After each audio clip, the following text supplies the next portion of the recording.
Праздник Ивана Купала отметили в Нерюнгри. Он является главным в календаре славян и совпадает с Рождеством Иоанна Крестителя. Подробности у Татьяны Дебривной.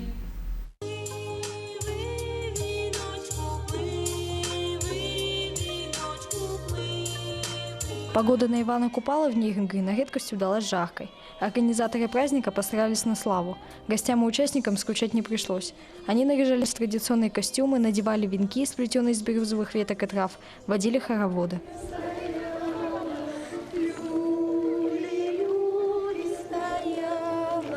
Коллективы народных ансамблей «Забава» и «Сердолик» пели народные песни и задабривали молодого Ивана Купалу. Это праздник славян, белорусов, украинцев, россиян.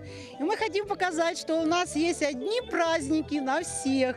На празднике проводили конкурсы для детей и взрослых. Также были всевозможные украшения, корзинки со цветами и фруктами и многое другое. Гостям предлагали испить квас Ивана Купалы, что было весьма актуально в жару. Самое позитивное, самое такое приятное. А что я могу сказать? Такой праздник, это народный праздник, красивый, с песнями, с плясками. Праздник старославянский праздник, языческий, который объединял все народы. Там тогда не было разделения народов. И вот это благодаря этому празднику здесь тоже все народы объединяются.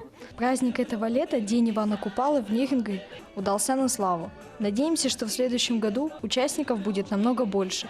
Татьяна Дебривная, Вадим Барашков, Нерюнгри.